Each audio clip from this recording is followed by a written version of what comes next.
Olhando para a Helene e para a Catherine. Bom, vamos começar. Começamos oficialmente enquanto as outras pessoas continuam se unindo. Muito obrigada, então, por estarem aqui, em primeiro lugar, todos os que estão entrando nesta reunião. Sou Silvana Fumega, sou cofundadora de Dados contra Feminicídio. Uma vez mais, estamos aqui, como todos os anos, já pela quarta vez. É incrível, nem nós é que conseguimos acreditar que continuemos e consigamos nos reunir todos os anos, no encontro que nasceu na pandemia e que se afiançou no tempo e se transformou em um espaço em que nós sempre esperamos com muita vontade durante o ano todo. Parece que não somos as únicas, porque, como foi mencionado, temos mais de 350 pessoas registradas de 70 países do mundo inteiro, e mais de um terço delas se manifestou como sendo jornalistas ou ligadas a meios de comunicação. Este evento está organizado junto, vocês já devem conhecê-las, mas eu vou mencioná-las de qualquer maneira. Um grupo incrível de pessoas, Catherine de Ignacio, Helena Solival, Isadora Cruz. Temos muitas outras pessoas que estão ajudando. Alessandra, Maria, muito obrigada por estarem aqui nos ajudando neste evento. Ao mesmo tempo, temos o apoio do Data Plus Feminism, o MIT, University of London. Como sabem, todos os anos, antes de passar para aqui as questões logísticas, gostaria de contar um pouco sobre o que vamos falar hoje. Todos os anos nós procuramos um eixo que permita levar-nos à reflexão. Hoje, este ano, decidimos focar no papel da mídia na luta contra o feminicídio. A cobertura mediática contra o feminicídio é fundamental para visibilizar e denunciar a violência baseada em gênero a partir das pesquisas e do trabalho. Antes de continuar, eu peço, por favor, que silenciem seus microfones se não estiverem falando, porque assim podemos ouvir melhor a pessoa que estiver falando. Silvana, você está silenciada. Desculpe. Podemos contar a questão da interpretação, porque então as pessoas podem ouvir o que você está falando no idioma de sua preferência. Ah, estão os microfones silenciados. Uma das coisas que queremos deixar bem claro é que vamos ter uma conversa em três idiomas: espanhol, inglês e português. Para que todos possamos nos entender, temos interpretação nesses idiomas. Por favor, como já diz aqui o slide, procurem na parte de baixo da tela do Zoom o botão de interpretação para acessar o canal de sua preferência. Vocês têm aí um ícone de mundo ou globo terrestre, cliquem aí e procurem o idioma que preferirem ouvir. Assim, vão poder ouvir, então, a interpretação, o trabalho das nossas intérpretes, que a quem também quero agradecer muito, Ana, Marise, Patrícia, Mariana. Muito obrigada por estarem aqui e tornar esta conversa muito mais fácil e fluida para todas nós. Se houver algum problema com a interpretação, por favor, coloquem essa mensagem no chat. A mesma mensagem está sendo passada em três idiomas. Espero que todas possamos nos entender e falar em qualquer dos três idiomas e nos sintamos bem à vontade. Marielle e Alessandra estão nos ajudando com as mensagens que vão chegando no chat. Para recapitular, falaremos sobre o papel da mídia na luta contra o feminicídio. Sabemos que não só tem um papel fundamental, mas é comum encontrar narrativas tendenciosas contra mulheres, principalmente em questões de gênero, e muitas vezes os casos individuais não são apresentados como parte de um problema sistêmico maior. Essa abordagem enviesada tem a ver com a pedagogia da crueldade, que normaliza a violência contra as mulheres. O que nós queremos aqui é desafiar essa pedagogia. Nos últimos anos, Já ouviremos mais sobre isso das nossas convidadas. Foram realizados guias de boas práticas em vários países. Vamos tentar, nesta palestra, explorar boas práticas, desafios, responsabilidades da mídia nessas questões, para que as oradoras, a partir de cada uma de sua posição, possa nos contar sobre este assunto. Antes de apresentar as nossas convidadas de hoje, gostaria de mostrar a vocês as diversas ferramentas que temos para comunicar-nos. No próximo slide, para que todas que quiserem se comunicar conosco ou com vocês também, entre vocês, vocês podem entrar nesse diretório. Há muitas pessoas que estão trabalhando nisso ou que está muita gente também interessada nisso. Então, se quiserem unir-se, é só avisar. Temos uma página web. Em breve teremos uma breve versão com todo o material produzido, sempre atualizado. Ainda não temos esse material, mas já vamos contar a vocês sobre a nova versão da página web, com todos os materiais que nós armamos nesses últimos anos, mas também os que vão surgindo desta conversa e os que surgirão no futuro. Temos um chat também no Slack, o link está aí logo abaixo, vocês podem usar. Aquelas pessoas que estejam interessadas em comunicar-se umas com as outras também podem usar o Slack. Deixo então as questões logísticas de lado para apresentar um pouco as oradoras antes de passar a palavra para a Helena. Victoria Fernandes Baggio, editora, desculpem, editora e jornalista no Semanário Búsqueda do Uruguai. Ela foi pesquisadora principal do Guia para a Cobertura Jornalística de Feminicídios e Violência Baseada em Gênero. Tem um mestrado em Meios e Cultura e é professora na Universidade Católica do Uruguai. Muito obrigada, Vitória, por estar aqui nesta palestra. Também temos Cecília Franca.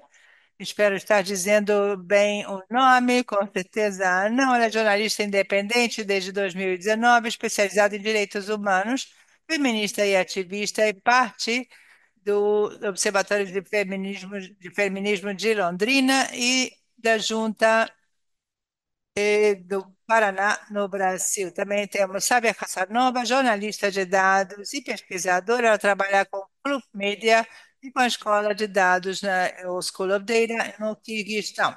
Maria Eugênia Luduenha é da Argentina, coordenadora da agência Presentes, um meio independente que também se especializa em jornalismo de gêneros e direitos humanos da América Latina. Finalmente, mas não por isso menos importante, temos Sharon Neely, professor de Sociologia e Criminologia na Oakland Community College dos Estados Unidos já há quase 20 anos.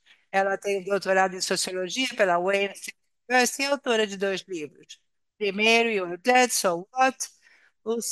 Último, que está próximo de ser lançado em janeiro de 2025, que fala sobre No Human Involved, diz The Serial Murder of Black Women and Girls and the Deadly Cost of Police Indifference. Desculpem por ter dito o título em inglês, mas é como está. Às vezes misturamos um pouco os idiomas na pressa. Deixo aqui as palavras de boas-vindas. Agradecemos a todas as pessoas, todos os nossos convidadas por estarem aqui. É uma honra tê-las aqui conosco. Passo a palavra a Helena, então, para que comece com a nossa palestra. Obrigado a todos e a todas. Olá. Realmente impressionada com a quantidade de gente que está se unindo, gente que vem de todos os países. Temos um super painel de mulheres muito interessantes que vêm trabalhando com a mídia, a questão da mídia, como a Silvana nos disse. Bom, mencionamos a importância da mídia para o feminicídio, por quê? Duas razões. Do ponto de vista de dados contra o feminicídio, que é este projeto, que muitas das pessoas que estão aqui querem trabalhar com dados ou já trabalham com dados contra feminicídios, a mídia é uma fonte de dados para nós ativistas, mas isso é muito algo particular. O papel mais importante da mídia na questão do feminicídio é como formadora de cultura. como dispersora de ideias hegemônicas na sociedade, dispersoras daquilo que está bem, daquilo que está mal. Eis aí a chave da importância da mídia. Como comunidade prática que criamos dados sobre feminicídios, isso é importante porque nos dá uma fonte de dados, mas também pela importância do papel na hora de combater essas ideias patriarcais, sexistas, que acarretam a perpetuação do feminicídio. Hoje queríamos conversar sobre este assunto e vamos conversar então um pouco com as oradoras. Claro que todas as pessoas que estão aqui podem colocar suas perguntas no chat e serão respondidas em algum momento. Vou começar então com a Sávia. Vocês veem que eu tenho meus brincos de Cazaquistão, nós nos conhecemos lá pessoalmente, mas já nos conhecíamos antes, só que lá foi pessoalmente. Ela vem trabalhando com a questão da mídia, junto com Ana Capuchinco, desde 2021, como parte do trabalho de Kluk Media. Elas fizeram um trabalho de jornalismo de dados sobre o feminicídio em Quirguistão. Foi um trabalho premiado, elas continuaram trabalhando sobre isso. E também colocaram nesse trabalho, focaram na mídia quando fizeram esse trabalho e continuaram trabalhando sobre isso, com a mediatização do feminicídio. Sabe, eu gostaria que você nos contasse um pouco como fazer um monitoramento da cobertura midiática do feminicídio no seu país e quais foram as conclusões, os desafios, tudo isso como sobre a cobertura, como se faz a cobertura desses casos.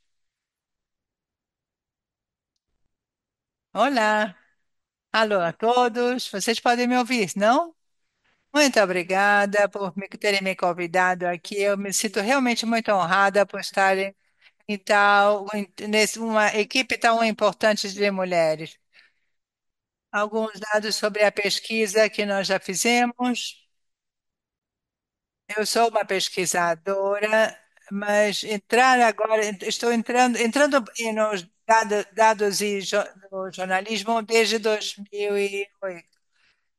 Temos alguns documentos publicados com organizações internacionais, mas a partir de certo momento nós vimos que devíamos colocar a atenção na obtenção de mais informações, abrir assim, ampliar o âmbito de dados. Em 2020, então, nós decidimos fazer uma pesquisa eh, retrospectiva para fazer uma coleta de dados sobre feminicídio durante os últimos 10 anos. Sobre isso, desculpe, eu tenho aqui uma janela que se abre e me distrai. Então, o que nós fizemos foi procurar notícias que tinham a ver com da parte policial, ou seja, crimes, 50 notícias sobre crimes com certas particularidades que ocorriam no nosso país. Então, nós nacionalizamos isso usando 8 palavras-chave que para justamente poder encontrar essas notícias policiais relacionadas com esse assunto que nós perseguíamos. Usamos alguns sistemas de automatização de máquina, usamos toda essa tecnologia e temos 3.000 notícias policiais que nos ajudaram a identificar, por exemplo, assassinatos, assassinato que poderia ser considerado um feminicídio, e aí fomos chegando, filtrando e chegamos a 400 casos. De 20 a 30 assassinatos que são feminicídios, na verdade, todos os anos. Então, as descobertas principais das nossas pesquisas foi que 35% dos casos, um homem que tinha matado uma mulher, ou seja, um assassinato era, na verdade, um feminicídio. E muitas vezes esse assassino era uma pessoa próxima à mulher. O desafio apresentado por este processo, na verdade, foram muitos os desafios, mas quanto à cobertura da mídia, o maior desafio foi a informação limitada que, os relatórios da mídia nos dão. Então, basicamente, a informação mais coerente era obtida pelas notícias policiais, com as datas de assassinatos, o local do crime, o vínculo entre a vítima e o assassino. Às vezes tínhamos só as iniciais e a idade, e era tudo praticamente que nós tínhamos. As informações adicionais que poderiam ser muito importantes, por exemplo, como antecedentes da vítima e do assassino, isso não constava. Então, o desafio foi a falta de acompanhamento ou seguimento dos casos. A mídia davam essa notícia quando o fato ocorria, mas não havia um segmento sobre o que acontecia depois. Então, por exemplo, se havia alguma coisa ligada ao assassino ou alguma sentença proferida posteriormente, não havia mais novidades.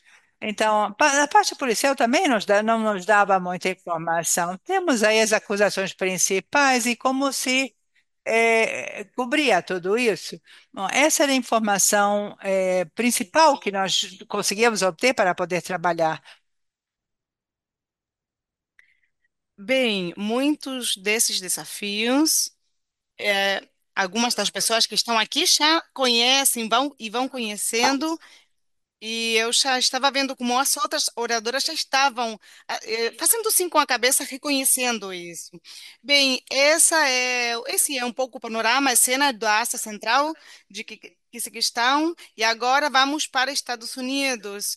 E Cheryl, você escreveu dois livros com esse tema, focados principalmente no assassinato de mulheres negras nos Estados Unidos. Você podia nos contar um pouco mais sobre esses livros e falar um pouco dos resultados e como a mídia trata esses assassinatos de mulheres negras? Obrigada, eu estou muito feliz de participar aqui com vocês. Meus dois livros, o primeiro é A Mídia Police e a Invisibilidade das Mulheres Negras. Surgiram como resultado da minha pesquisa de PhD para saber se existiam estatísticas relevantes sobre a forma em que os feminicídios eram cobertos pela mídia. Eu fiz uma comparação entre vítimas brancas e negras e eu me foquei em se era possível fazer uma predição pensando na cobertura para brancos e para negros.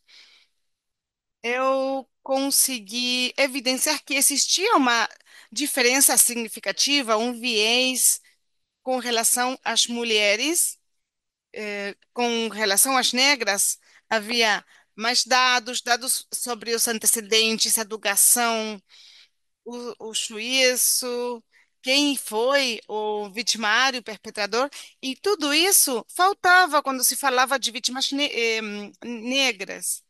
Estatisticamente, as negras são mais afetadas pelos homicídios em 2 ou 3%, a raça negra.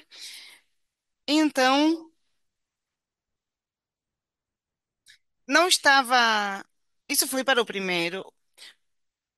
Isso- no segundo livro, a indiferença da polícia fala um pouco da mídia, porque o que eu demonstrei em ambos os livros é que tanto a mídia quanto a polícia têm uma aliança, uma relação simbiótica que um confia no outro. E a mídia, quando eles não fazem a cobertura sobre um assassinato, então a vítima é invisibilizada. E quando a mídia trata esse assassinato, provavelmente não tenha a atenção da polícia para a resolução desses casos. Então, no caso das mulheres, não tem essa atenção das mulheres negras, o que no meu segundo livro, eu falo que as vítimas não têm um valor. O- Em termos de involução humana, que é um anacronismo que está muito usado, porque eles fazem sentir que as vítimas não têm um valor, particularmente as mulheres de raça negra, que então esses casos não são considerados importantes. A polícia tem esse tipo de atitude e a mídia tem uma atitude semelhante,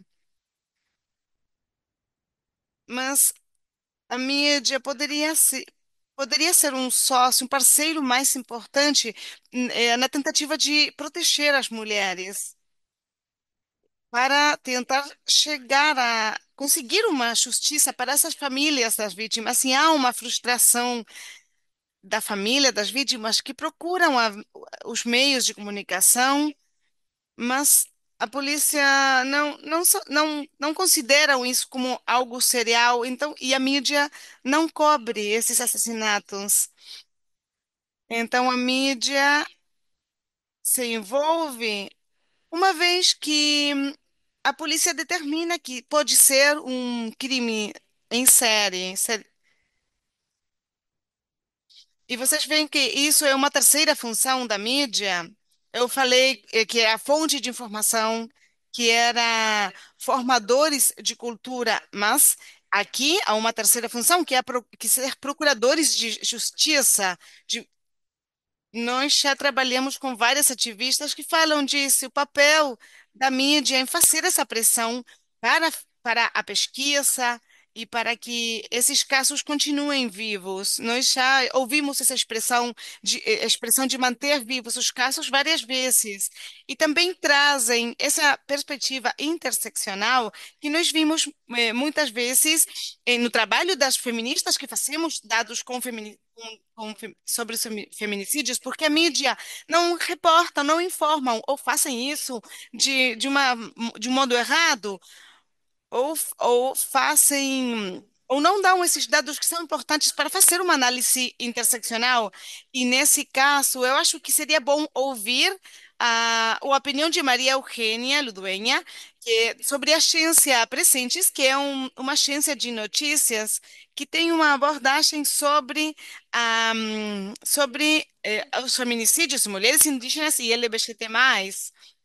O que você considera que esse trabalho de feminicídio é diferenciado da mídia convencional? Olá a todos, muito obrigada pela convocatória e por estarem interessadas no trabalho que fazemos em Presente, onde nós informamos especificamente sobre violências perpetradas sobre diversidades sexuais, porque nós consideramos que o conceito de feminicídio ou femicídio conseguiu mudar algumas representações e mostrar que não era uma violência apenas contra um, mas sim contra todas. Hoje, na Ciência Presente, nós nos focamos em tentar nos aproximar dessas categorias novas que falam de transfemicídio, transvesticídio ou transhomicídio.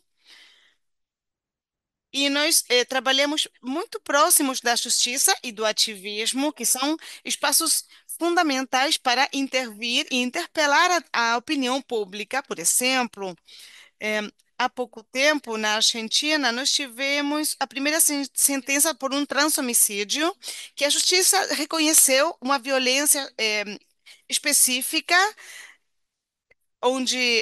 contra um homem trans, onde foi provado o homicídio.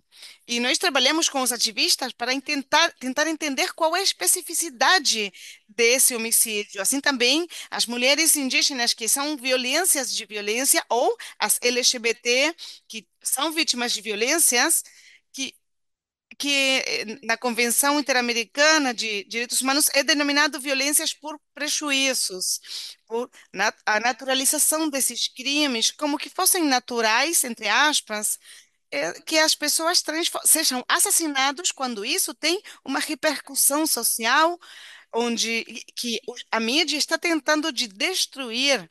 essa repercussão, porque são categorias muito novas, mas servem para mostrar quais são os tipos de violência que esses coletivos sofrem, e documentar o tipo de violência serve para constituir esses dados e para que esses dados formem um corpus coletivo para atender essa problemática que, como já falava Cheryl, que da América Latina nós estamos também procurando abordagens interseccionais, porque não porque ser uma pessoa trans não te transforma em um alvo, mas sim se você é trans, é, tem HIV, é migrante, faz trabalho sexual.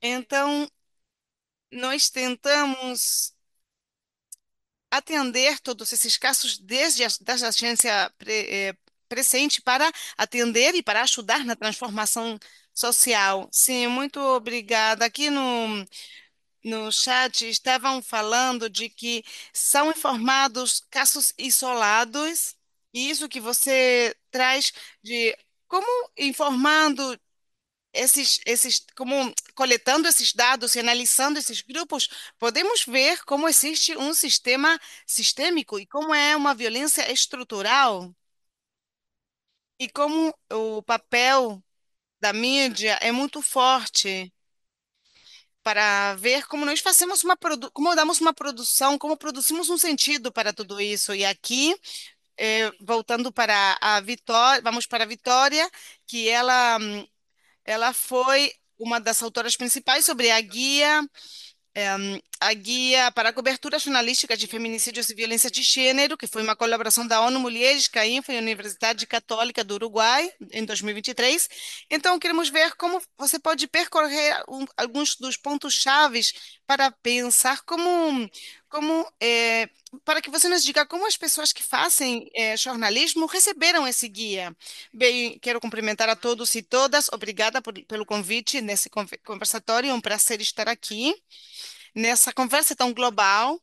E, bem, o guia, estão me ouvindo? Sim. O guia surgiu, em primeiro lugar, no Uruguai. Há um problema estendido de violência doméstica, embora exista uma normativa avançada e paradoxalmente, há bons indicadores em algumas partes, mas o machismo está enraizado na sociedade, e isso está refletido nas altas taxas de violência doméstica e de feminicídios no país. E a partir desse problema, e também de constatar, de verificar que nós não tínhamos, os jornalistas no Uruguai, um guia, um material que nos norteasse para cobrir esses fatos de violência. E pensando nisso, surgiu a ideia de fazer esse guia, e a ideia foi, e também está relacionado com a recepção, a ideia foi fazer um trabalho que não fosse muito ambicioso no dever ser e na teoria, mas levar esse trabalho à prática jornalística, e que fosse um guia que os jornalistas realmente usassem na redação. Então, uma das decisões que tomamos foi incorporar a redação e os jornalistas na redação do guia. Então, eu fiz a pesquisa anterior, eu me reuni com jornalistas de de quase todos os meios de comunicação, rádio, televisão, imprensa. Eu falei com os chefes dos jornais, um pouco para gerar esse diálogo, essa reflexão, e porque nós queríamos que a guia estivesse muito próxima da prática jornalística. Então, nessas conversas, eu perguntei quais eram as dúvidas que eles tinham na prática e como esse guia pudesse ajudar para resolver esses problemas na hora de fazer a cobertura desses casos. Então, esse trabalho prévio foi muito interessante para ter um guia que as redações realmente se apropriassem deles. porque é um guia que nós queríamos que a mídia tradicional pudesse incorporar realmente, porque porque a mídia que tem uma visão mais progressista, mais militante, já incorporam facilmente, mas aqui os outros meios de comunicação mais tradicionais era mais difícil, porque é um público que não está tão formado nessas áreas, nessas questões de gênero. Nós também nos reunimos previamente com eram conversas off record que eu usei como insumos e eu falei com a sociedade civil, eu falei com, por exemplo, com o Ministério do Interior, eu e outros colegas, com a polícia, com os promotores, com o Instituto Nacional das Mulheres, com a sociedade civil, para saber qual era os problemas que eles vinham na cobertura para solucioná-los, e depois o trabalho que fizemos foi tentar reunir e compilar todos esses comentários e os problemas que os próprios jornalistas nos diziam que existiam e chegar com as sugestões deles para ver como poderíamos melhorar isso. Como vocês já estavam falando, para ver que não são fatos isolados, que a mídia precisa informar que a violência doméstica e os homicídios e os feminicídios são um problema estrutural. Era importante que estivesse claro isso. E depois, no intuito de fazer que isso seja fácil de uso no dia a dia, talvez depois podemos falar mais, mas nós fizemos fazer listas. Então, nós fizemos um capítulo de o que devemos fazer, o que devemos evitar, e outro capítulo das áreas cinzentas, porque é verdade que ainda há questões vinculadas aos feminicídios que não são claros pelas particularidades de cada caso, que cada caso é único. Então, as regras não podem ser aplicadas sempre para todos os casos. Nós explicitamos que existiam áreas que tinham diferentes recomendações ou ações, e nesse capítulo, que eu acho que é das contribuições mais importantes do guia, o que nós fizemos é, em primeiro lugar, colocar isso, o tema, nós devemos continuar falando sobre isso, e também colocar os diferentes argumentos para que a própria mídia e os jornalistas possam tomar as decisões, mas dar as ferramentas para que eles possam tomar essas decisões. Então, na seção do que fazer, e nós fazemos recomendações de boas práticas, onde cada ponto está desenvolvido para que o jornalista entenda o que vai dizer e também ter certas recomendações, também o que evitar, o que deve ser evitado. Nós podemos ver depois os detalhes, mas quais coisas devemos evitar na cobertura e também explicação, porque o jornalista deve entender quais são as práticas desejadas e as não desejadas e por quê. E na área cinzenta, na área cinza, mostramos qual é o caminho mais desejável e damos as ferramentas para tomar a decisão em cada caso. Também, até agora, todos os dias os colegas me consultam para saber o que fazer em cada caso, e todos os colegas me perguntam, até hoje, o que fazer com cada caso, porque muitas vezes a mídia não informa de forma certa, muitas vezes sem termos consciência disso.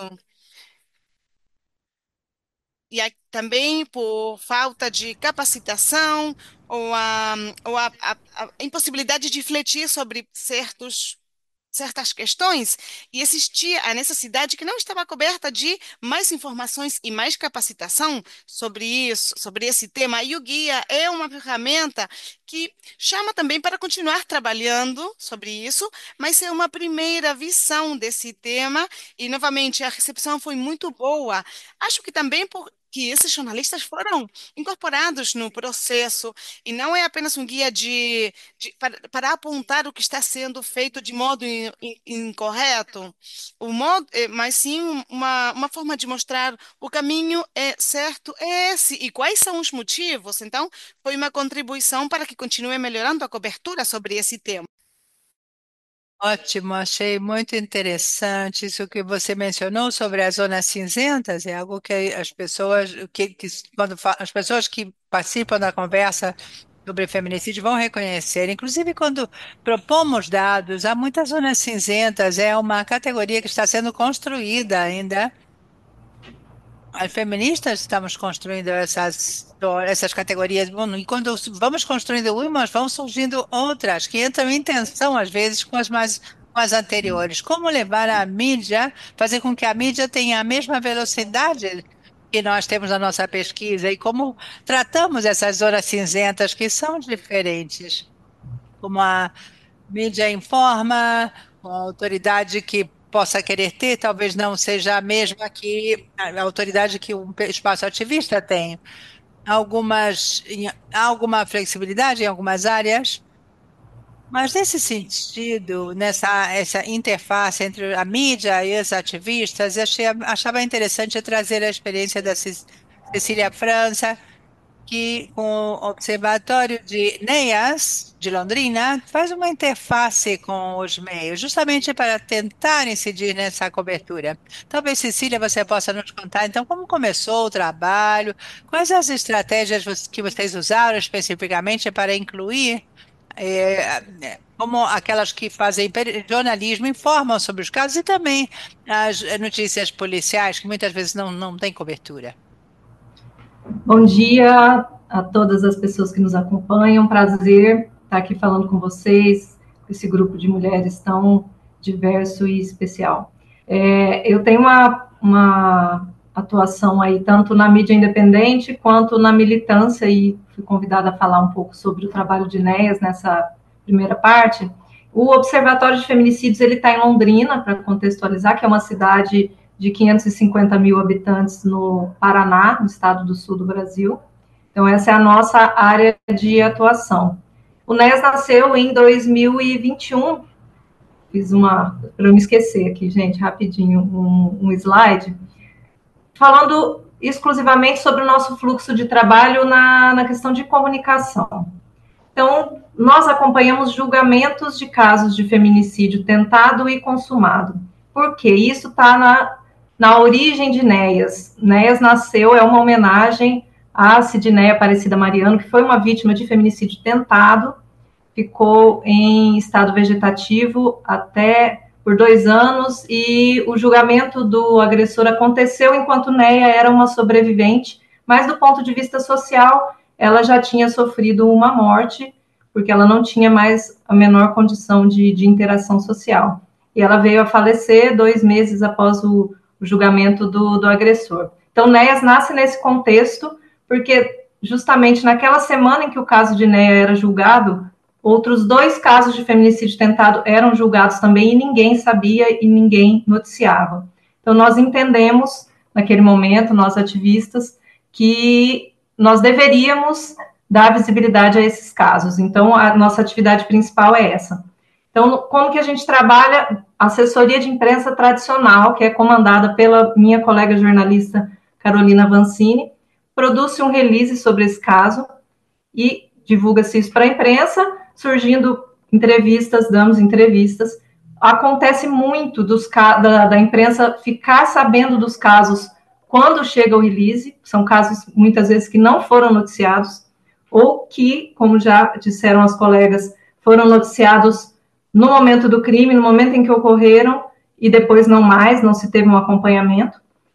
Nós fazemos o acompanhamento do julgamento, inclusive hoje estamos com colegas lá presencialmente no fórum, acompanhando. Durante o dia, a depender da visibilidade que a gente consegue, também temos a possibilidade de entrevistas.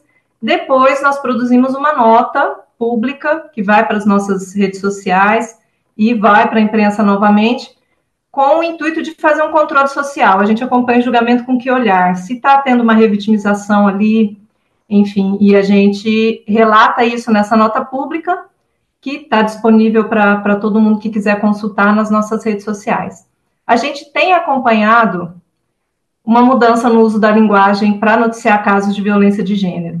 Não é empírico isso, mas também parte de uma pesquisa pequena que nós fizemos recentemente, eu e a Carol, que somos as duas jornalistas do grupo, e os jornalistas nos relataram isso. Alguns já nos disseram, ó, parei de usar, por exemplo, expressões como crime passional, que é uma coisa que nunca existiu formalmente, mas que era amplamente utilizada. Ainda é, infelizmente, em alguns veículos, mas a gente tem provocado por essa mudança, tem conseguido resultados. A gente percebe também pela busca espontânea de contraponto em notícias sobre casos de feminicídio. Temos exemplos em que vão se noticiar, aconteceu há umas 2 semanas, um benefício de prisão domiciliar para um agressor condenado, e eles nos procuraram pedindo um contraponto, uma análise sobre essa situação específica. É uma coisa que a imprensa não faria, vamos pensar aí, uns 5 anos atrás, e a gente tem tido essas boas práticas. E esclarecimento acerca da legislação do crime também, nós somos bastante solicitadas nesse sentido. Então, isso é um pouquinho do que NEAS tem feito de interface com a imprensa. Temos, sim, uma imprensa majoritariamente policial, né, programas policiais. Quem é do Brasil sabe como é que é o horário de almoço e o fim da tarde no país, né? Então, são programas que tendem para o sensacionalismo, e a gente tem conseguido inserir nesses programas termos como sociedade patriarcal, machismo, misoginia, e a gente acha que isso não é pouco. A gente realmente, no nosso pequeno universo aqui, a gente tem conseguido uma mudança bem relevante.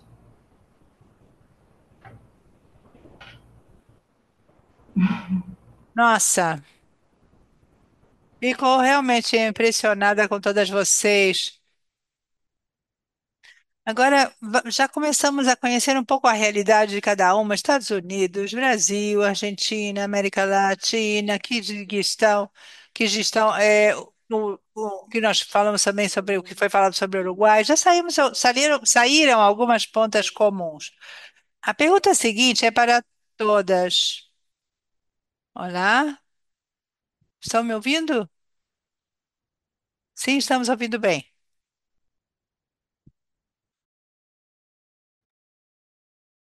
Há alguns comentários no chat. Gema dizia que não conseguia ouvir. Outras pessoas sim estão ouvindo. Continuo. Qualquer coisa me dizem, por favor. Eu gostaria de abrir aqui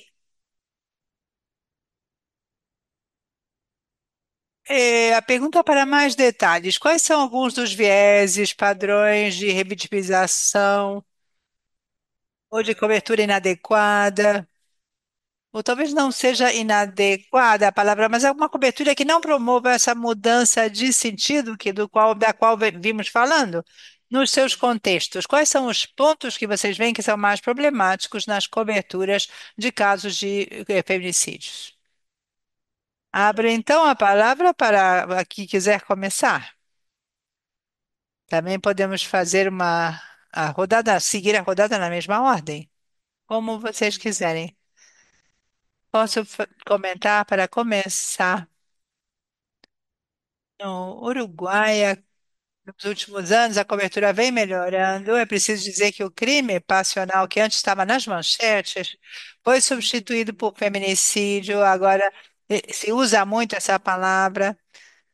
Então, há progressos, progressos notórios, mas continuamos vendo nas notícias esses vieses, como valorizamos as condutas, comportamentos de homens e mulheres. Isso continua permeando. Nós somos parte da sociedade e temos também esses vieses, então sabemos que temos que desconstruí-los.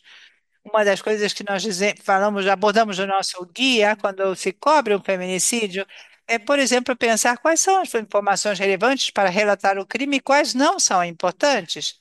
Isso é um problema que vemos nas coberturas, por exemplo, o comportamento prévio da vítima.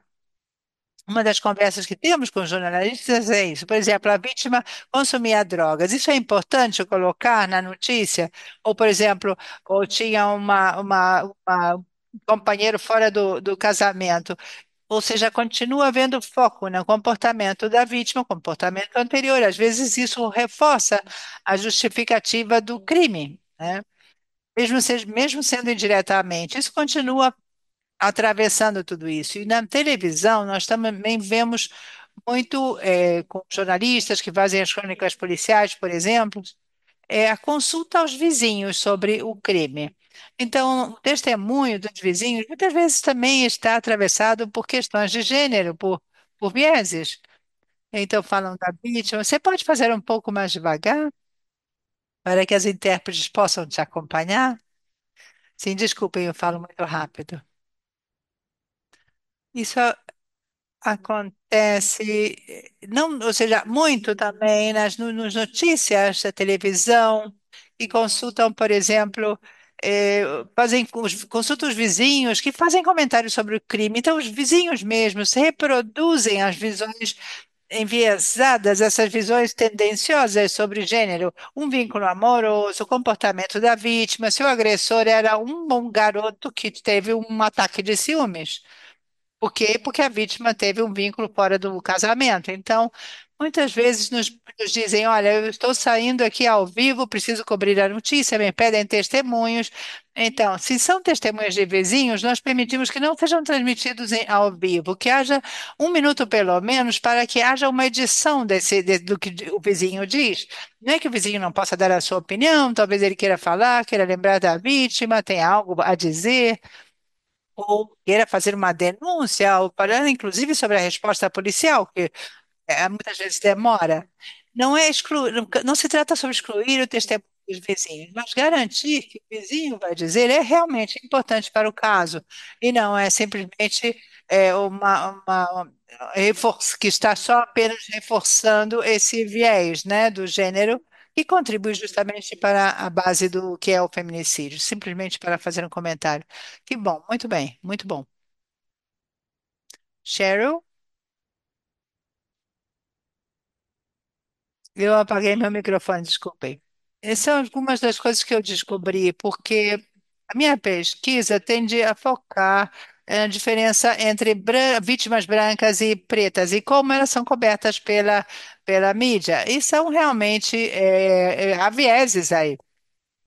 Quando a mídia se centraliza na vida da vítima, logicamente isso também vai ser uma ajuda para culpabilizar a vítima. No meu livro, eu digo Your Dead, So What? Esse é o título.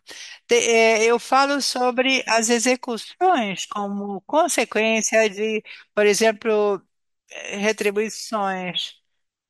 Houve um caso em que uma moça foi até a polícia, por exemplo, e continuou acusando a pessoa que a agredia. E o que que apareceu na mídia?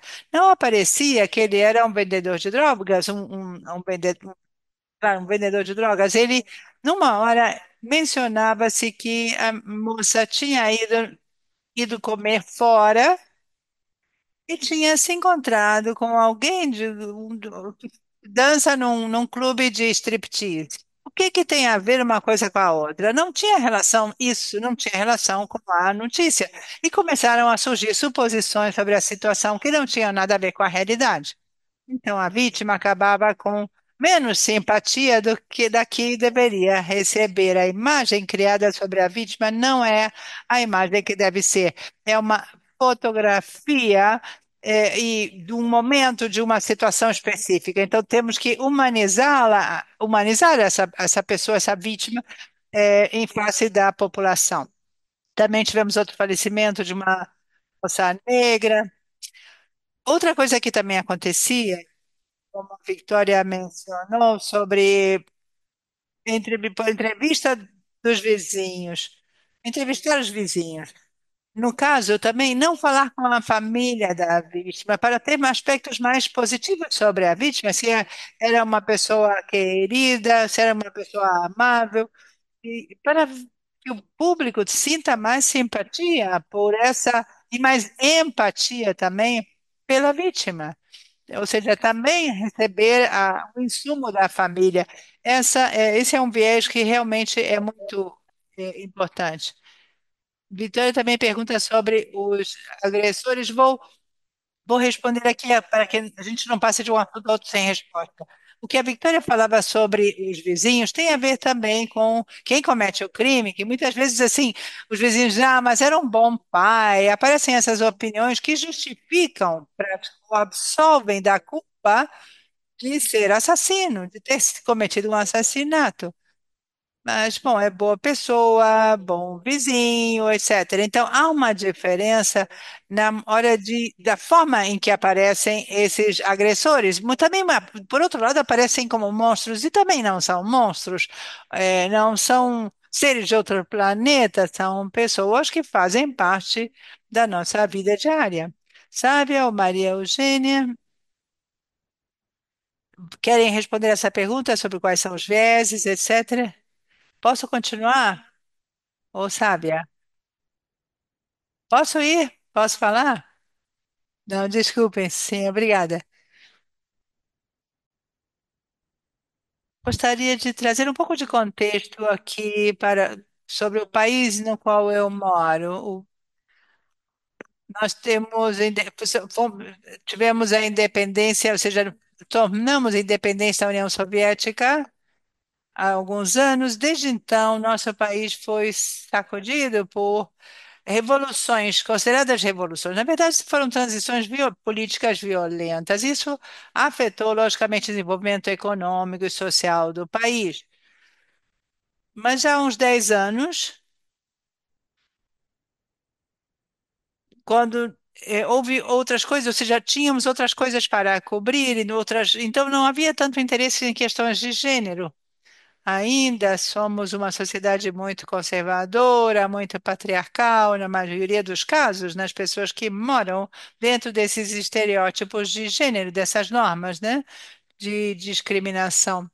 Agora, a mídia está numa etapa em que, pelo menos, tenta bom, nós estamos tentando procurar educar os nossos próprios jornalistas para não fazer não chegar a esse sensacionalismo. Não estamos dizendo como eles devem reportar ou relatar um feminicídio. Não, estamos ainda numa etapa eh, mais precoce. Como não criar manchetes misóginas, por exemplo, é a maioria do que faz, do trabalho feito pela mídia, e esse é um grande problema. Nós analisamos cerca de 10.000 manchetes de diferentes meios e a primeira coisa que vimos que apenas 20% das notícias nessas manchetes tinham a ver com as mulheres em geral. Aí já temos um viés ou uma divisão sobre como se escreve sobre as mulheres. E o segundo ponto que nós vimos é que 20% dessas notícias que cobriam questões ligadas às mulheres tinham manchetes misóginas, e a maioria desses títulos ou manchetes tinham a ver com casos de violência doméstica e feminicídio. Então, na maioria dos casos, a maior parte do tempo, isso se traduzia em estereótipos. Ou, por exemplo, em culpa das vítimas de forma massiva ou na justificativa do assassinato, ou seja, ou do assassino.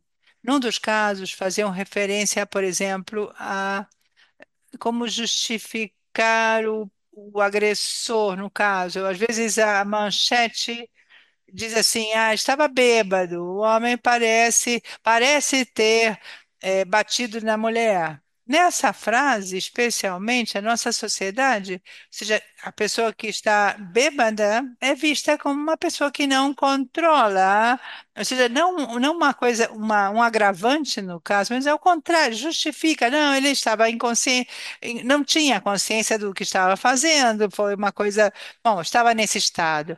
Outro tipo de caso de onde se culpabiliza a mulher, a vítima, a mulher que é assassinada pelo marido, ele antes, o marido tinha perdoado a mulher. Isso se refere a alguma coisa anterior. É uma menina, uma moça que conhece um cara no Instagram, começam a conversar, não sei o quê, e depois, no final, ele mata essa moça. Então, há detalhes sobre isso, sobre a culpabilização da vítima que aparecem nessas manchetes. Estamos tentando fazer alguma coisa contra isso.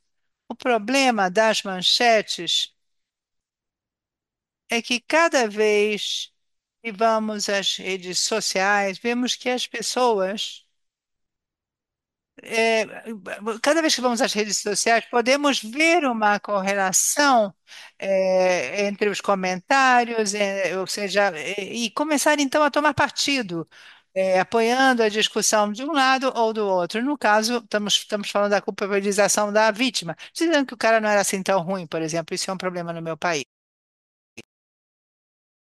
Duas coisas que eu considero essenciais. Primeiro, contextualizar a cobertura da violência dentro de uma cobertura mais ampla sobre as mulheres. Eu muitas vezes eu vejo as manchetes e algumas estão melhorando, mas você tem as fotos dos homens que são jornalistas de opinião e outra coisa que também é muito importante nessa produção de cultura são os comentários below the line, embaixo da linha, onde é possível, onde há lugar para qualquer tipo de coisa, se a mídia tem uma responsabilidade sobre o que acontece ali. É, Maria Eugênia e depois a Cecília para abordar essa pergunta dos vieses nos problemas mais comuns e seus contextos. Eu penso que um dos problemas mais, mais comuns, que também circulou em alguns chats, está relacionado com a fragmentação dos relatos, a repetição crítica dos casos. E há uma coisa que eu recomendo muito, que é uma pesquisadora italiana que vive no México, que é o feminismo e a telaraña de poderes, que fala sobre a reprodução dos casos das notícias. Eu penso que é importante também, com relação às identidades, é um outro viés que nós vemos que é invisibilizado, são invisibilizadas as identidades, são também é, é destacado a parte exótica, que era trans ou o travesti, e deixa deixa, faz um afastamento dessas identidades. E isso também é um problema da mídia. E na Argentina nós temos um outro problema, que está relacionado também com o governo de Javier Milei, que faz uma negação das violências com base de gênero. E, portanto, para tirar as políticas públicas, e houve um atentado onde morreram três mulheres lesbianas, são lésbicas, é um lesbocídio, e ele declarou que não era uma violência, que todas as violências são iguais, que também há homens que morrem, e a sua pertença a um coletivo não era uma violência extra.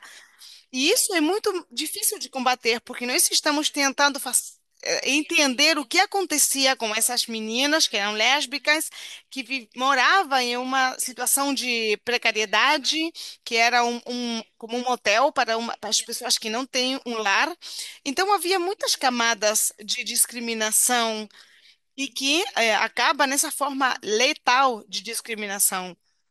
E como nós fazemos, como podemos fazer para defender isso se a mídia não fala que é um lesbocídio?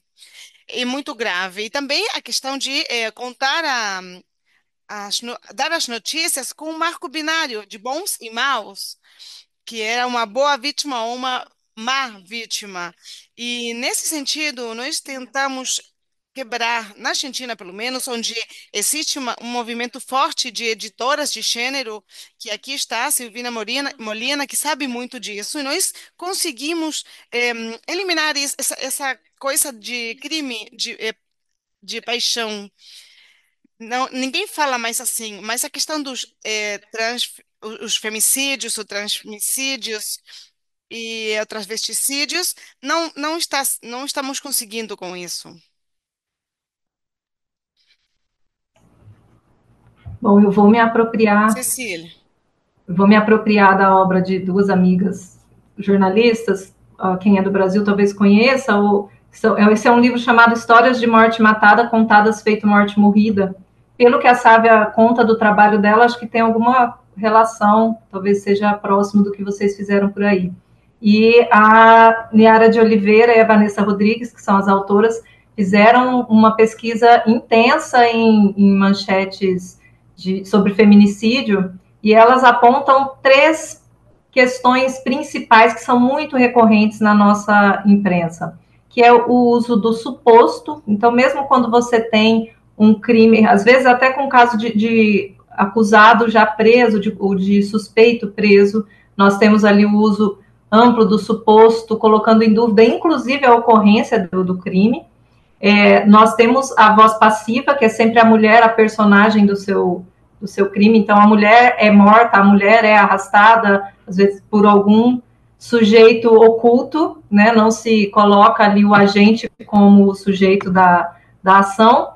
E o terceiro ponto que elas colocam é a busca intensa por uma motivação, né? E aí entra as questões que foram colocadas aqui de ciúmes, de uso de bebidas. Interessante sobre o consumo de bebidas é que para o autor ele serve como uma desculpa, ele ameniza a culpa. E se for a mulher que estiver fazendo esse consumo, ele aparece como uma fragilização dessa mulher. Ela se pôs em risco, ela estava bêbada, então ela era um alvo fácil, né?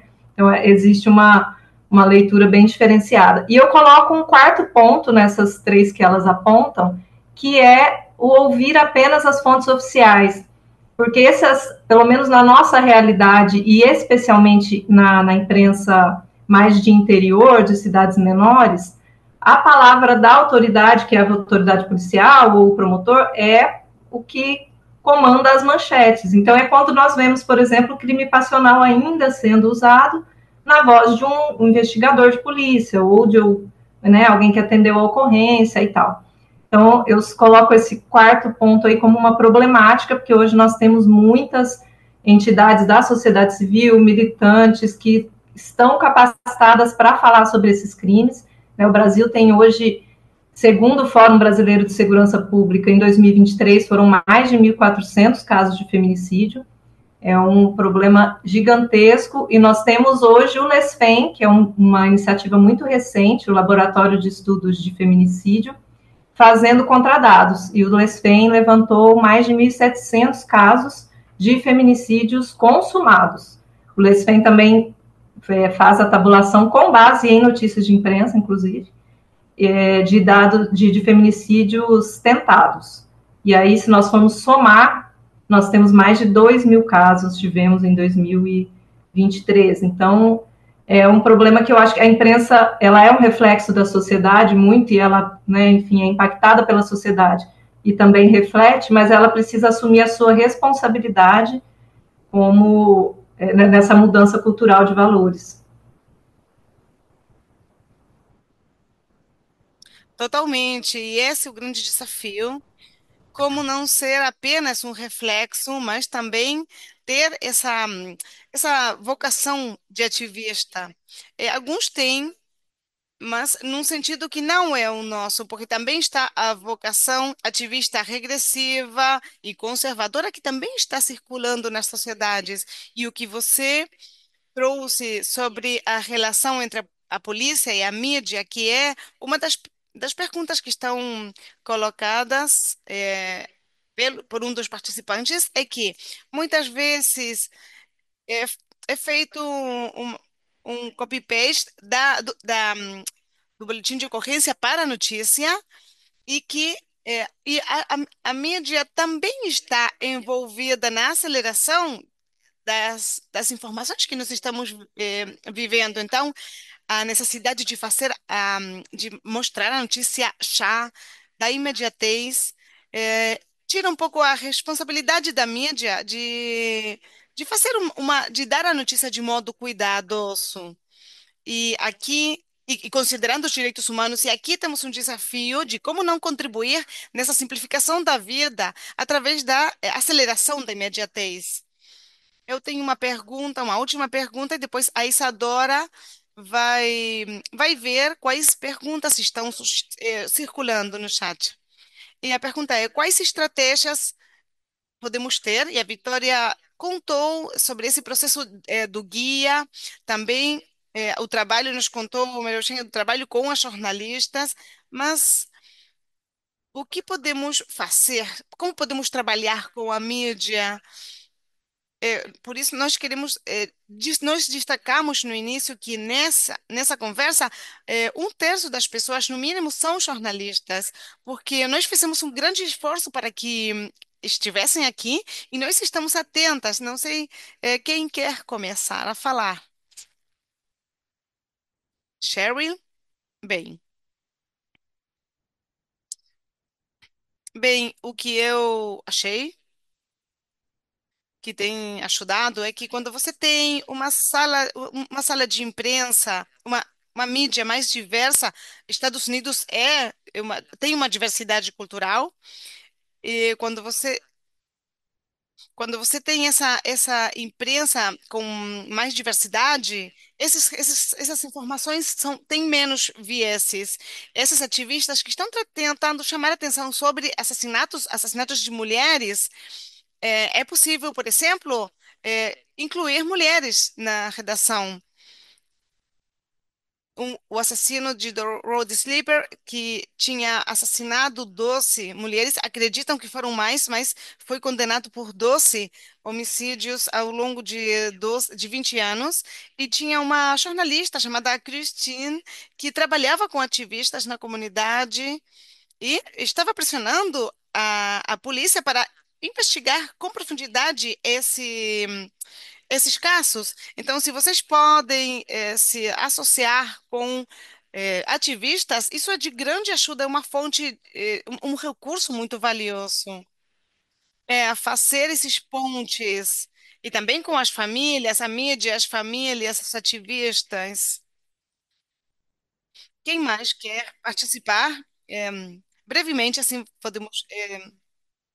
Eu quero comentar algumas coisas. A formação, a capacitação é fundamental que a sociedade civil se aproxime das redações para capacitar os jornalistas é muito importante. É muito importante o diálogo entre a sociedade civil e os jornalistas, os organismos públicos. Porque muitas vezes as práticas são diferentes e os interesses também. Então, é importante esse diálogo. Por exemplo, quando eu falava com os promotores, diziam a mídia não devia falar de feminicídio até que não seja tipificado, classificado, mas isso pode levar anos.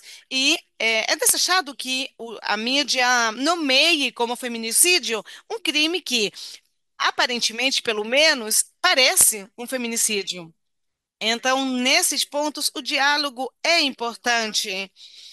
A recomendação pode ser que podemos falar de uma presunção de feminicídio, que deve ser esclarecido que ainda não está a tipificação, mas que reúne as características de um feminicídio, porque, caso contrário, passamos a invisibilizar essas práticas. Então, esses diálogos entre as instituições e o jornalismo é importante para podermos encontrar pontos no meio para poder fazer uma cobertura melhorada.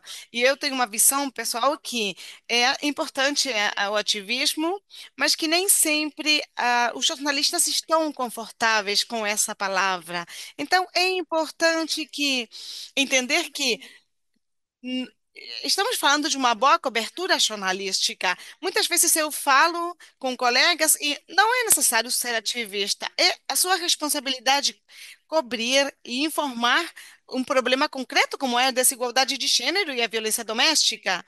E como nós temos a obrigação de informar corretamente diferentes aspectos da realidade da economia, entendendo a complexidade do problema, nós devemos aplicar o mesmo rigor, a mesma qualidade quando falamos dessas questões. E é uma forma de conseguir que eh, todos os jornalistas estejam envolvidos, porque eu não sou ativista, eu não estou nesse mundo, mas se você tem rigorosidade com outros temas, deve ter com esse também. E assim podemos.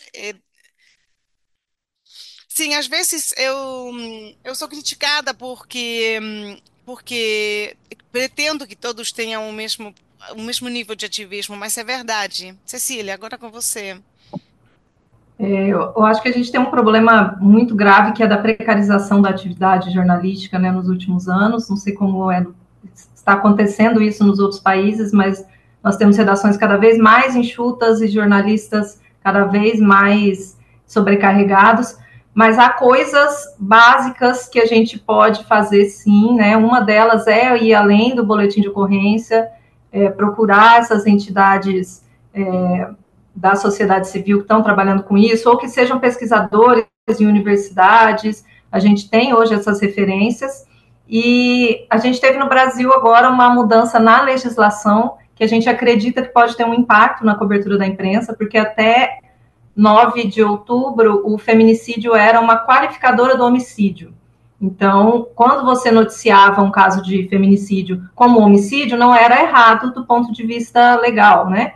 E a partir de 9 de outubro foi sancionada a Lei 4.266, que transformou o feminicídio num crime autônomo.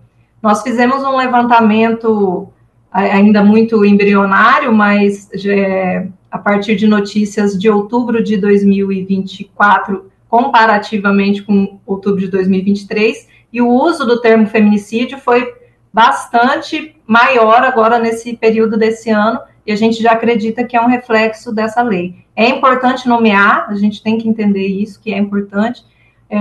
A gente está vivendo no Brasil um momento muito complicado ideologicamente, de desacreditação, né, de questões de gênero, de ataques a símbolos de combate à violência, que é o caso da Maria da Penha, que dá nome a uma das nossas leis fundadoras aí de combate à violência doméstica, tem sido vítima de ataques, e a gente então vive uma batalha mesmo assim para tentar sensibilizar a sociedade, e a imprensa, eu acredito que tem assumido cada vez mais esse papel, e impulsionada em grande parte também pelo jornalismo de causa, que é um jornalismo é um jornalismo militante, é um jornalismo que tem posição e que tem crescido muito no Brasil. Temos aí bons exemplos de jornalismo feminista, um deles é o Portal Catarinas, até esse artigo que a gente produziu com essa comparação de uso do termo feminicídio foi publicado no Portal Catarinas. Temos outros exemplos que acabam pressionando por a mídia tradicional, né, a grande imprensa, por mudanças também. Então, está sendo um pouco lento, mas a gente tem conseguido avanços.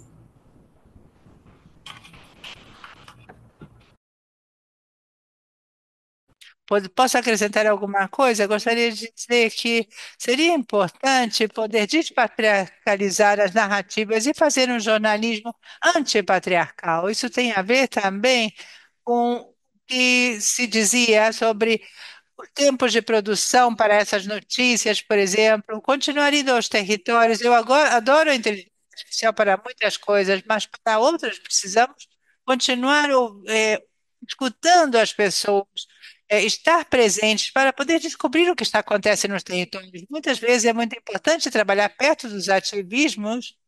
Cada vez temos menos orçamento nas redações para ir até os lugares. E esses dados, muitas vezes, obtemos graças aos ativistas, que sabem o que está acontecendo e nos ajudam a colocar isso dentro de um contexto, uma linha histórica. E acho que esse exercício de gerar novas narrativas mais feministas tem a ver com o poder ver a realidade social, que vínculos há entre esses crimes com uma crise socioeconômica, outras circunstâncias pelas quais passamos. Como as colegas diziam, eu acho muito importante gerar alianças estratégicas com jornalistas, estendendo redes, mas também com outras pessoas fora do jornalismo. Tivemos também muito boas experiências com operadores de justiça, pessoas na polícia. Há pessoas, são poucas, mas há pessoas que estão interessadas em criar outras narrativas para saber o que acontece realmente na justiça e pedir que prestem contas à justiça. Às vezes parece que está uma hierarquia superior. Não. Fazer com que a justiça desça bem à terra e preste contas. Também acho que é muito importante gerar reações de trabalhos diversos, como o Cherry dizia no início, gerar dados, nós temos essa omissão. Muitas vezes há pessoas que pegam como esses dados como insumo, dados que nós trabalhamos, são construídos a partir do jornalismo. E acho que é importante também gerar arquivos feministas, pergu- fazer outras perguntas sobre esses corpos, não tratá-los apenas como dados, mas perguntar-nos também sobre quem eram essas pessoas, o que que elas queriam, o que aconteceu e quem criou as condições para tornar isso possível, tornar essas violências possíveis. Muito obrigada, Maria Eugênia. Sim, tudo isso e mais. Sávia?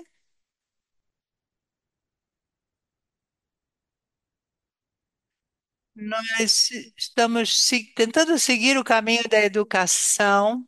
Como, bom, temos algumas coisas aqui que a Victoria disse, tentamos, por exemplo, construir uma espécie de chat, um grupo de chat no Telegram que é bastante popular para trocar mensagens no meu país. Ele testa as manchetes para ver se realmente se traduzem em estereótipos ou não. Por exemplo, se queremos reportar violência de gênero, violência doméstica, qual seria a manchete em potencial? E o chat vai dizer, então, analisa isso e vai dizer se eles são misóginos e por quê. Então, é uma forma de uma ferramenta preventiva para que não se publique qualquer manchete. Mas é como os guias, acontece como os guias. O problema é criar muitas ferramentas legais, mas e depois usá-las, fazer com que elas sejam usadas. Esse é o nosso desafio aqui. Por exemplo, no nosso grupo, no CLOC, o meio para o qual eu contribuo, nós temos essa política editorial, há um ambiente bem sensível, bem consciente em termos de gênero. Não queremos transmitir estereótipos, queremos relatar as coisas boas, mas na verdade não acontece isso muito na mídia. Eles não, eles simplesmente querem produzir em base ao clickbait e sem muita consciência da questão do gênero. Então, eles não têm essa empatia, eles não entendem a necessidade de ser sensitivos, conscientes da questão do gênero na mídia. Então, são os grandes desafios que nós temos atualmente. E não sei bem qual é a resposta para solucionar esses desafios, infelizmente. Incrível ter esse chatboard ou esse chat, porque muitas pessoas que estão aqui participando já devem ter se anotado para uma oficina que vamos ter em dezembro para a criação de uma inteligência artificial feminista que ajude a trabalhar sobre a cobertura da mídia. Então, já temos o antecedente aqui para, bom, roubar ideias e aproveitar aquilo que já foi feito. Bom, acho que a Victoria teve uma resposta para a pergunta feita pela Sábia, trabalhar com os jornalistas. Como podemos fazer isso? Como fazer com que essas pessoas tirem tempo das suas vidas já precarizadas, com a velocidade que a informação chega, para integrar essas ferramentas, sejam conceituais ou tecnológicas, para melhorar a cobertura? Logicamente, será um desafio. Bom, vamos continuar com o nosso projeto Dados contra Feminicídio. Vou passar a palavra aqui à Isa, que está juntando outras perguntas dos participantes. Eu nós sempre, bom, passamos um pouco do tempo, mas temos algumas perguntas e depois fechamos. Muito obrigada a todas pelas suas incríveis contribuições. Obrigada, Helena. Muito obrigada a todo mundo, às panelistas também pelas reflexões e as experiências incríveis que foram compartilhadas. Nós também temos muitas reflexões, experiências, links sendo compartilhados no chat. Nós vamos tentar compilar todos para que possamos compartilhar depois junto com a gravação do evento. Eu queria destacar, né, até no interesse do tempo, algumas perguntas mais concretas que vieram agora na última leva de comentários. Algumas a Helena já tinha pescado antes, durante o debate, né? Mas uma vem da Lenina, na África do Sul, que pergunta tanto para Sharon e depois pergunta para todo o painel, né? Pergunta sobre como Sharon, na sua pesquisa, você percebe essa relação simbiótica entre polícia e mídia, né, e como que isso afeta a cobertura em geral. E para todas as panelistas, a pergunta tem a ver um pouco com esse tema que a Cecília acabou de trazer, né, de como o feminicídio é tratado ou So you tipificado said criminalmente. Me escutam? Sherry, Só completando a pergunta, então, né, tem a ver com essa I questão can da hear you. separação. Ok, great.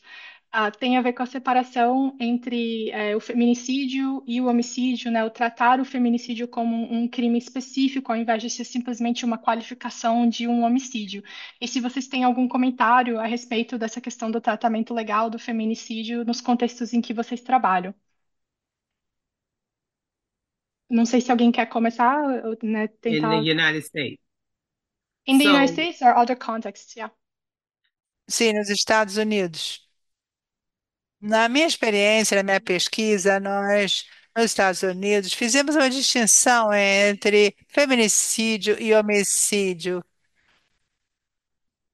O feminicídio como categoria específica do homicídio, onde as mulheres são o alvo por uma questão de gênero.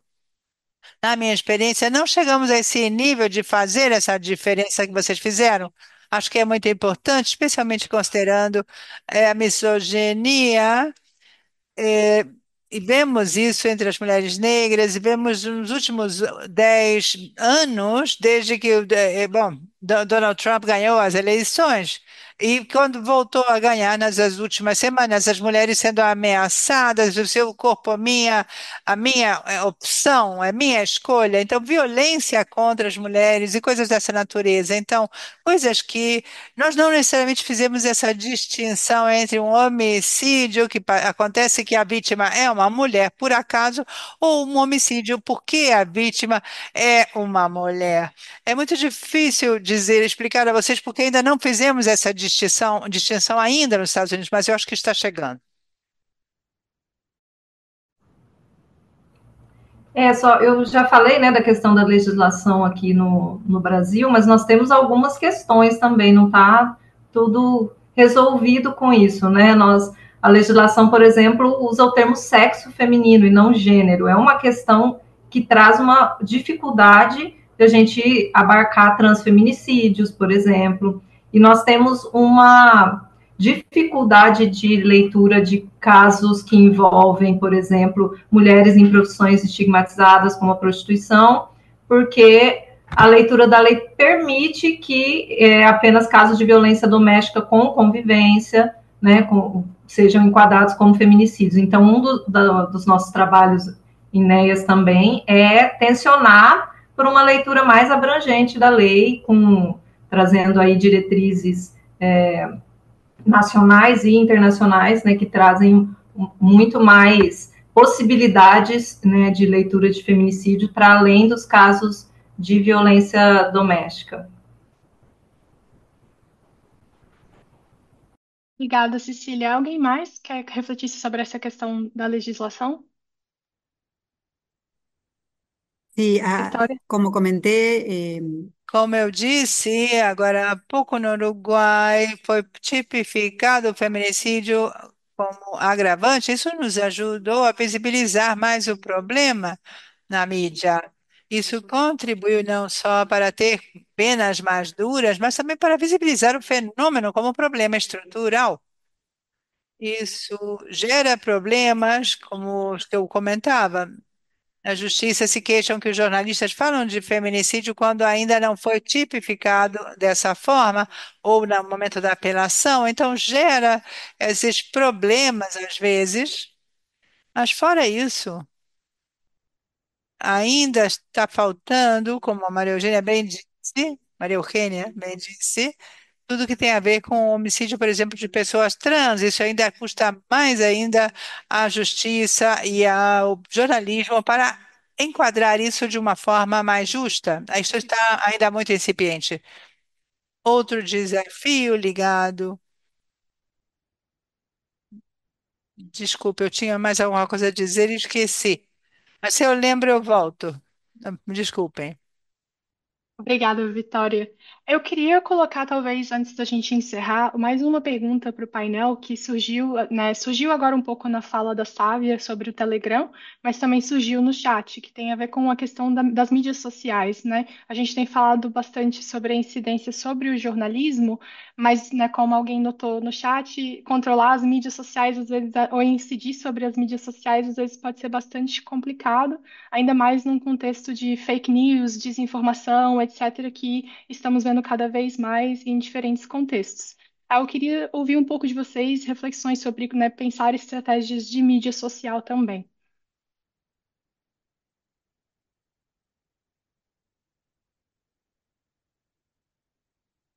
Alguém quer tentar?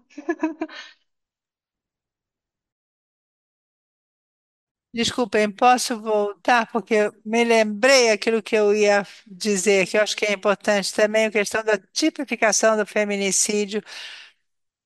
Aqui entra em jogo a justiça também. Por exemplo, no Uruguai caiu a cifra de feminicídios, mas subiu aquela de homicídios de mulheres não esclarecidos.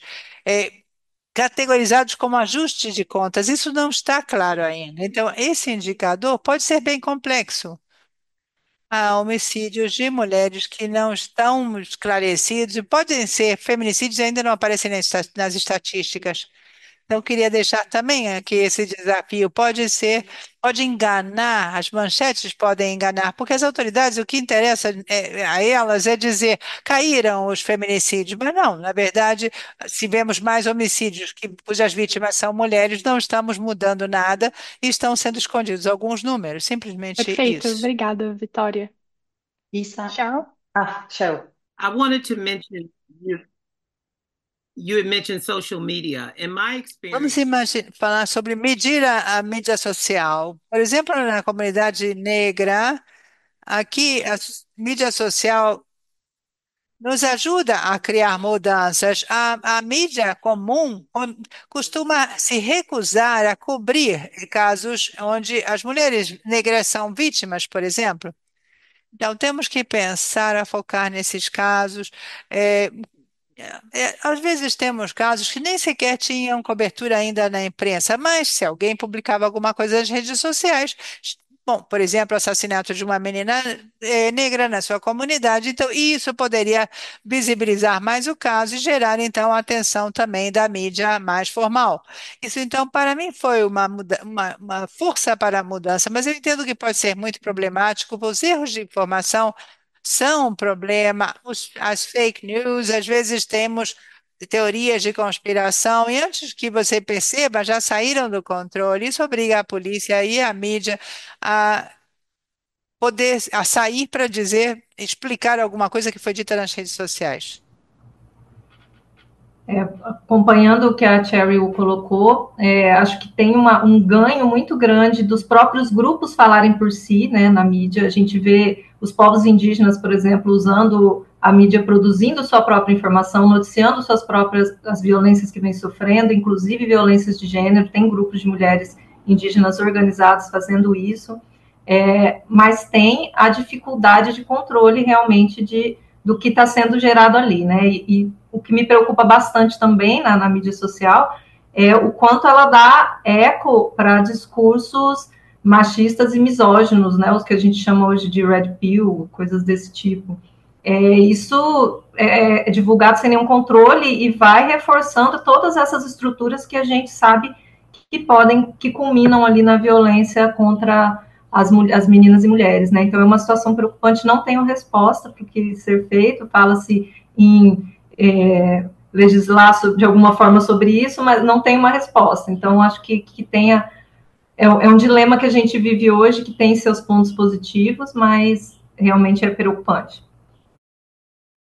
Sem dúvida, Cecília, muito obrigada. Essas reflexões que vocês trouxeram comunicam bastante também com o que temos aprendido no projeto, né, sobre o papel das mídias sociais também de trazerem casos à tona que também não são reportados pela mídia e tudo mais. Infelizmente, nós estamos, né, chegando no tempo final do nosso evento. Eu vou passar a palavra para a Catherine, que vai concluir, né, o nosso painel. Catherine?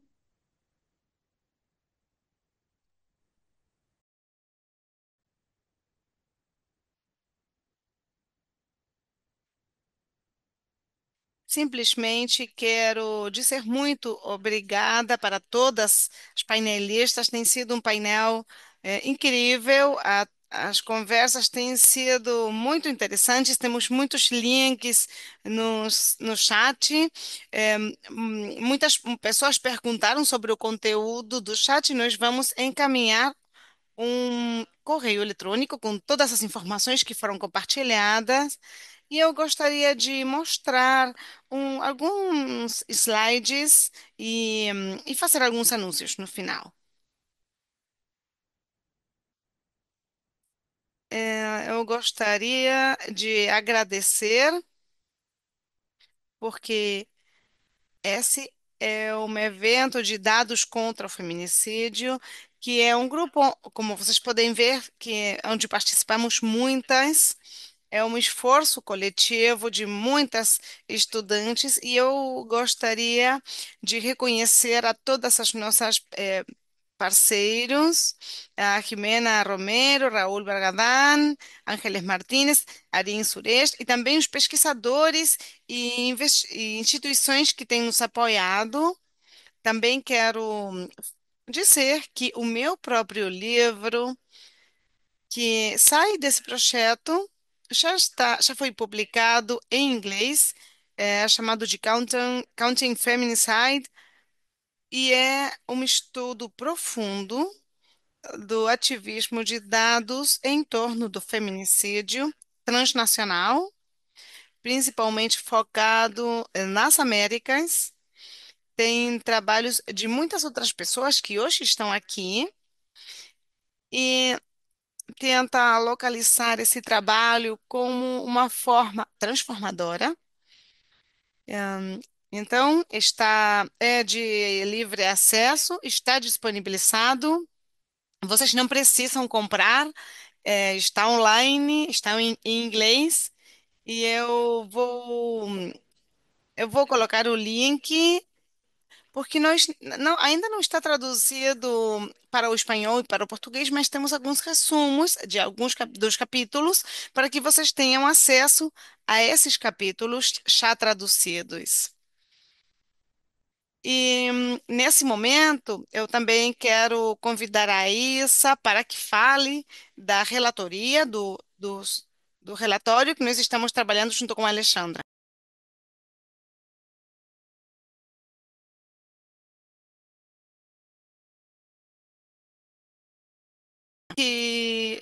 Eu posso continuar a falar em inglês? Sim. E- Então, nós preparamos um relatório dos últimos 5 anos desse relatório. E nós estamos muito empolgados, muito ansiosos, porque um dos motivos para fazer isso era que tinha sido publicada muita informação em inglês, e nós queríamos que os resultados das nossas informações fossem acessíveis para as pessoas. Então, nós temos muitas dessas informações em inglês, espanhol e português. Então, a Isabela Avens está fazendo a parte gráfica. Obrigada, Issa. E o próximo convite é para que todas as pessoas presentes que irão receber um correio com isso. Nós vamos ter na próxima semana uma oficina, um workshop para falar sobre como criar ferramentas para trabalhar com todos os dados de feminicídios e como treinar uma máquina para que com todos esses dados de alta qualidade, que tem uma grande capacidade, seja possível criar e experimentar com essa máquina, essa inteligência artificial. E nós também vamos trabalhar com a Helena, e nós estamos pensando em como podemos criar uma ferramenta de inteligência artificial feminina que esteja focada nos feminicídios. Então, vamos ter artigos que têm vieses, artigos que culpabilizam a vítima, que têm misoginia, artigos que estão relacionados, que têm boas práticas. Então, nós podemos colocar localizar o feminicídio como uma parte maior, uma estrutura maior, e você pode incluir esse hashtag para ter essas informações maior. Então, aqueles que queiram participar para criar essa nova tecnologia, para ter acesso a ela e para termos um melhor acesso como jornalistas. Então, nós convidamos a que vocês participem desse workshop, mas também de que vocês participem depois para continuar colaborando com essa tecnologia. Será no dia 6 de dezembro e vamos passar depois as informações de horário. Outro grande agradecimento para, porque não é fácil, nós que trabalhamos, é, que falamos tão rápido, queremos agradecer aos intérpretes que vocês têm o nome ali no slide, têm estado conosco desde o início desses eventos. Então, essas quatro meninas têm sido as nossas intérpretes e nós realmente agradecemos o seu trabalho. E todas as informações que nós comentamos na sessão está aqui para que vocês possam continuar se envolvendo conosco nesse projeto, a partir dos diferentes lugares que vocês possam querer. O fato é que nós queremos nos unir além das fronteiras internacionais.